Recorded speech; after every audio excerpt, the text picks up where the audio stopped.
Assalamualaikum, this is Moid Pirzada in Washington, United states.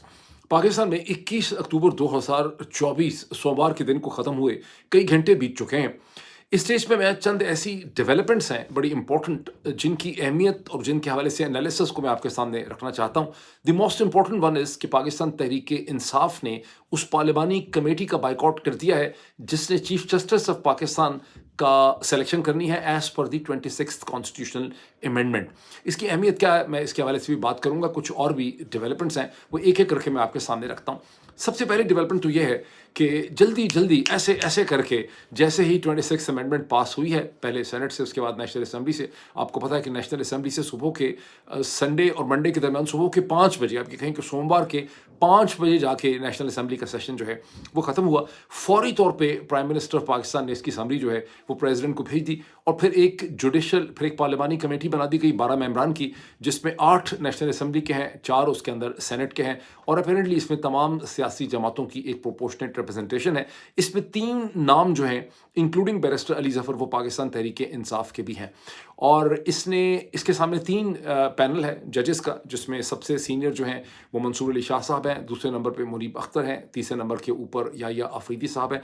इसमें से किसी एक नाम का तयन और फाइनलाइजेशन करनी है इस कमेटी ने, और उसके बाद ये नाम जो है ये प्रेसिडेंट ऑफ पाकिस्तान जनाब आसिफ अली जरदारी साहब को भेजा जाएगा ताकि उसका वो ऐलान कर दें, उसका नोटिफिकेशन कर सकें। अब जहन में रखिए कि article 175A of the constitution, जिसको अब बदल दिया गया है, वहाँ पर यह था कि जो सीनियर मोस्ट जज होगा सुप्रीम कोर्ट का, उसको ऑटोमेटिकली उसका नोटिफिकेशन जो है वो प्रेसिडेंट ऑफ पाकिस्तान करेगा। और ये चीज़ मेरा ख्याल है 1996 का जो फैसला था जजेस की सीनियरिटी के हवाले से, अल जहाद ट्रस्ट केस, उसके बाद से ये चीज़ कॉन्स्टिट्यूशन में चली आ रही थी। अब उसको बदल दिया गया है। अब ये पार्लिमानी कमेटी का भी इजलास मेरा ख्याल हुआ नहीं फाइनल, लेकिन पाकिस्तान तहरीक इंसाफ ने इससे अपने आप को डिस्टेंस कर लिया है। उनकी पॉलिटिकल कमेटी जो है उसने पूरे रात गए इसके ऊपर बहुत तफसीली जो है उन्होंने डिस्कशन किए और इसकी लॉजिक वैसे उन्होंने नहीं दी। शेख वकास अकरम जो जनरल सेक्रेटरी हैं पार्टी के, उन्होंने इस हवाले से उर्दू में भी ट्वीट किए हैं, अंग्रेजी के अंदर भी ट्वीट किए हैं, वो टेलीविजन चैनल्स में अपीयर भी हुए हैं, वहाँ पर उन्होंने इसको एक्सप्लेन भी किया है, लेकिन उन्होंने इसकी लॉजिक एक्सप्लेन नहीं की कि इसकी लॉजिक क्या है। सो लॉजिक हम स्पेकुलेट कर सकते हैं कि लॉजिक ये है कि जब पाकिस्तान तहरीक इंसाफ ने 26वीं आइनी तरमीम की जो डिबेट हुई है सेनेट के अंदर भी और नेशनल असम्बली के अंदर भी, वहाँ उन्होंने इसकी मुखालफत की है। अब वो कह ये रहे हैं कि हम इस तरमीम को मानते नहीं हैं, और आपने जो भी एक कानूनी आइनी ढांचा बनाया है वो आपने बना तो लिया है, और वैसे भी ये कोई इमारत तो है नहीं, तो ये आपने एक तस्वर का जो ढांचा बनाया है, हम इसकी कानूनियत को, इसकी आइनी हैसियत को हम नहीं मानते, इसलिए हम इस पार्लिमानी कमेटी का हिस्सा जो है वो नहीं बनेंगे। अब बहुत से लोग इस वक्त देखना ये है कि ये जो मैंने पिछला जो वीलॉग किया था उसमें मैंने बहुत तफसील से इसको डिस्कस किया था, और सेंस जो मुझे मिली थी बाज़ वकला से और लीगल सोर्सेज से बात करके, वो यही थी कि हुकूमत की सारी कोशिश यही होगी कि मंसूर अली शाह साहब को ही चीफ जस्टिस जो है वो बना दिया जाए, बिकॉज आपने देखा कि Sindh high court bar association हो, मुख्तलिफ वकला हो, उनको परेशानी है। खुद तहरीक इंसाफ की पिछली पोजीशन ये थी कि मंसूर अली शाह ही को चीफ जस्टिस होना चाहिए, तो इनकी जो मास्टर स्ट्रोक होगी वो ये है कि मंसूर अली शाह को ही ये चीफ जस्टिस बनाएंगे इस पार्लिमानी कमेटी से। और वैसे भी वहाँ पर एक आपस में भी एक उनकी कोलिजियल फीलिंग है मंसूर अली शाह साहब के दरमियान में, याहिया आफरीदी के दरमियान में और मुनीब अख्तर साहब के दरमियान में। और मुनीब अख्तर से तो वैसे भी जो शरीफ जरदारी आसिम रजीम है वो शदीद नफरत करता है मंसूर अली शाह साहब के मुकाबले में, कहीं ज़्यादा वो नाकाबिल कबूल हैं और अनएक्सेप्टेबल हैं। तो खासी चांसेस यही हैं कि मंसूर अली शाह चीफ जस्टिस बने। बट हैविंग सेड दिस, ज़ाहिर है कि इसके बारे में एक सस्पेंस है कि इस कमेटी ने किस चीज़ का फैसला करना है, बिकॉज आज तक कौन सा फैसला इन्होंने ढंग का किया, ये कुछ भी फैसला अजीब गरीब कर सकते हैं। इसका भी हमें अगले 24 घंटे में पता चल जाएगा। पाकिस्तान तहरीक इंसाफ की जो पॉलिटिकल कमेटी है उसने सिर्फ पार्लिमानी कमेटी से लाताल्लुकी का और उसकी प्रोसीडिंग का बाइकआउट करने का फैसला नहीं किया, उन्होंने बहुत तेज़ी से एक और भी फैसला किया है। और फैसला उन्होंने ये किया है कि वो तमाम लोग जिन्होंने इस आइनी तरमीम के लिए वोट डाला है, या जो इनकम्युनिकाडो हो गए, वोट अगर नहीं भी डाल सके सेनेट के अंदर नेशनल असम्बली में, जैसे सेनेट में डॉक्टर जरका हैं और सेनेटर फैसल हैं, उन्होंने वोट तो नहीं डाला, वो तो नज़र नहीं आए, लेकिन उन तमाम लोगों को शो कॉज नोटिस इशू कर दिए हैं और उन्हें पार्टी से, पाकिस्तान तहरीक इंसाफ से निकालने का जो प्रोसेस है उन्होंने शुरू कर दिया इस हवाले से। अब इसमें कौन कौन से नाम आते हैं आगे देखिए कि नेशनल असम्बली में, सेनेट में तो मैंने आपको कहा कि डॉक्टर जरका सोहरावर्दी हैं और उनके साथ जनाब सेनेटर फैसल हैं। इसी तरह से नेशनल असम्बली के अंदर 4 तो वो हैं जिन्होंने वोट डाला, और ये वो थे जिन्होंने पाकिस्तान तहरीक इंसाफ के कभी भी इन्होंने साइन नहीं किया हुआ था, ये बाकायदा मेंबर नहीं थे उसके। इसमें ज़हूर कुरैशी साहब, औरंगज़ेब खिची साहब, मुबारक ज़ेब और उस्मान अली तो थे जिन्होंने वोट डाला, लेकिन 6-7 वो भी हैं जिन्होंने वोट नहीं डाला, लेकिन वो इनकम्युनिकाडो थे। इनकम्युनिकाडो का मतलब ये था कि इनको अब शेख वकास अकरम ने खुल के एक्सप्लेन किया है, और ये लिखा भी है, तहरीर में भी है, और ये उन्होंने टीवी प्रोग्राम्स के ऊपर भी एक्सप्लेन किया है कि इन्हें डेजिग्नेटेड सेफ एरियाज़ में कहा गया था कि आपने वहाँ पे रहना है और आपने पार्टी की हाई कमांड से इन टच रहना है। और 2-2, 3-3, 4-4 दिन पहले ये इनकम्युनिकाडो हो गए, मुख्तलिफ़ किस्म की इनके बारे में खबरें मशहूर कर दी गईं कि इनके बच्चे अगवा हो गए हैं, इनको मारा-पीटा जा रहा है, इनके घर पता नहीं जो कुछ भी है, वो कुछ है। लेकिन उस पे अब पार्टी को बिल्कुल भी यकीन नहीं है। इस हवाले से एक बड़ी बहस जो है वो हो रही है। और ये जो लोग हैं जिन्होंने वोट तो नहीं डाला लेकिन ये गुम हो गए, उसमें सबसे ऊपर नाम है जनाब शाह महमूद कुरैशी साहब के साहिबजादे ज़ैन कुरैशी साहब का, इसमें नाम है रियाज़ फ़तियाना साहब का, इसमें नाम है चौधरी इम्तियाज़ साहब का, इसमें नाम है हाजी इम्तियाज़ साहब का, इसमें नाम है मिक़दाद अली हुसैन उनका, इसमें नाम है अनीका भट्टी साहिबा का। और इन सब के जो है शो कॉज़ नोटिसेस जो हैं वो इशू हो गए हैं। वो आप शेख वकास अकरम के ट्विटर हैंडल के ऊपर उसकी तफ़सीलात जो है वो देख सकते हैं। ज़ैन कुरैशी के हवाले से पाकिस्तान तहरीक इंसाफ के तो तमाम सर्कल्स हैं, उसमें बहुत ज़्यादा एक मायूसी पाई जाती है कि ज़ैन कुरैशी ने ये क्या किया। ज़ैन कुरैशी ने अपने वीडियो मैसेज के ज़रिए जो एक्सप्लेनेशन दी है, या उनकी हमशीरा ने जो एक्सप्लेनेशन दी है, उसे कोई भी तस्लीम नहीं कर रहा। अलीना जो एक टेलीविज़न एंकर पर्सन है, उनके साथ शेख वकास बात करते हुए अलीना ने पॉइंटेडली बहुत ही संजीदा तरीके से, I really like the way she asks this question, कोई नॉन सेंसेशनल, मैंने एक पहली दफ़ा कोई टीवी एंकर देखी हैं जो सेंसेशन के बगैर भी बात कर सकती हैं। बहरहाल उन्होंने ये सवाल पूछा कि ज़ैन कुरैशी के बारे में आपकी क्या अंडरस्टैंडिंग है? तो उस पे शेख वकास ने भी बहुत एहतियात से इसका जवाब दिया। उन्होंने कहा कि जो भी पार्टी के सोर्सेज़ ने और पार्टी के जो रिस्पॉन्सिबल लोग हैं, जो चीफ व्हिप हैं और जो बाकी सब लोग हैं, उन्होंने जो उनको इन्फॉर्मेशन दी है वो यही है कि 16 अक्टूबर से ज़ैन जो है वो इनकम्युनिकाडो थे पार्टी के साथ, और उनका कोई राब्ता जो है वो नहीं हो सका था 5 दिन से। और 5वें दिन जाके उनकी हमशीरा जो है उन्होंने कहा कि नहीं वो गुम हो चुके हैं, उन्हें किसी ने उठा लिया है। तो बेसिकली तौर पे पार्टी यही समझ रही है कि ज़ैन कुरैशी जो हैं वो भी दूसरी तरफ जा मिले थे, और उनकी बात पे स्टेज के ऊपर कोई ट्रस्ट नहीं कर रहा। मैं अगले वीलॉग में आपको शायद एक वीडियो भी दिखाऊँ किस तरह से किसी ने किसी जगह पे ज़ैन कुरैशी के बारे में क्या कहा था। बहरहाल ये इस वक्त की सिचुएशन है। अब मैं आता हूँ एक बहुत और डेवलपमेंट की तरफ, वो है कि इंटरनेशनल जो कमीशन ऑफ ज्यूरिस्ट्स है, जिसके ऑफिसेस हैं जेनेवा के अंदर, ब्रसल्स में, थाईलैंड, बैंकॉक के अंदर और ट्यूनीसिया में, उसने बड़ी स्ट्रॉन्ग कंडेमनेशन इशू की है पाकिस्तान में 26 कॉन्स्टिट्यूशनल अमेंडमेंट के हवाले से।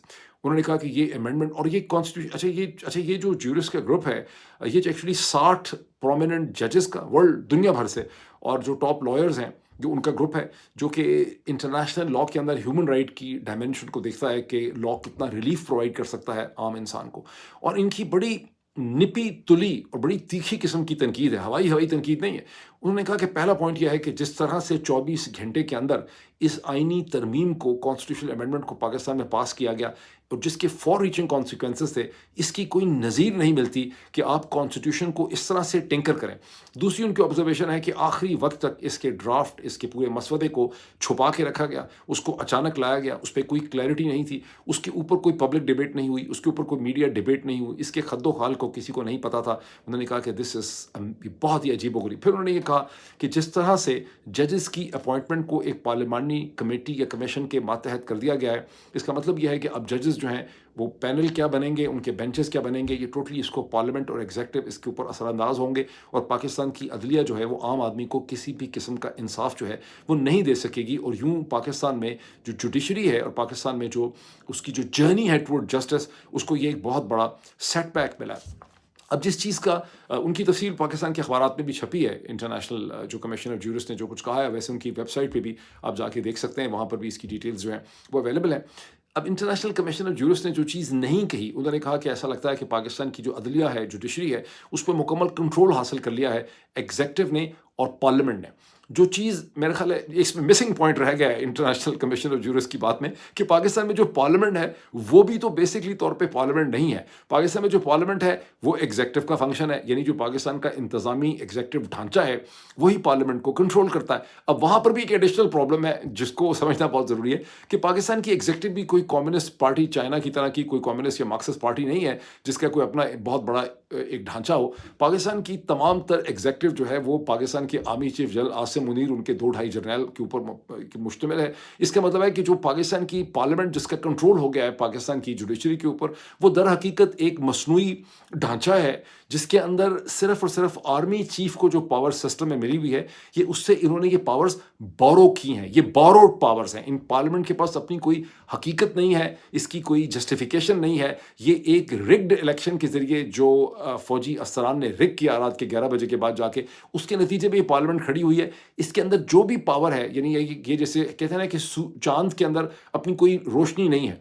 चाँद के पास एक बोरोड लाइट है जो उसने सूरज से बोरो की हुई है, वरना अदरवाइज़ चाँद डार्क है, उसके अंदर से कोई रोशनी नहीं निकलती। तो इस पार्लियामेंट के अंदर कोई लेजिटिमेसी नहीं है। इसने लेजिटिमेसी ली है किससे? फ़ौज से। फ़ौज सारी जो है उसको सिर्फ़ एक आदमी कंट्रोल कर रहा है और उसके साथ 2-2.5 उसके और दोस्त यार उसको कंट्रोल कर रहे हैं। ये पाकिस्तान की वो हकीकत है जो इंटरनेशनल कमीशन ऑफ ज्यूरिस की भी इवन रिपोर्ट के अंदर हमें नज़र नहीं आती। बहरहाल दैट्स एन इंटरेस्टिंग थिंग, और यही इसी से मिलते-जुलते कमेंट जो हैं वो इंटरनेशनल अखबारात में, गार्डियन की मैंने रिपोर्ट देखी है और भी अखबारात वेबसाइट में इसी किस्म की चीज़ लग रही है कि पाकिस्तान में जुडिशरी जो है उसको बिल्कुल उसका गला जो है वो दबा दिया गया है और इंसानी हकूक़ का तमाम तर रास्ता जो है वो पाकिस्तान में बंद कर दिया गया है।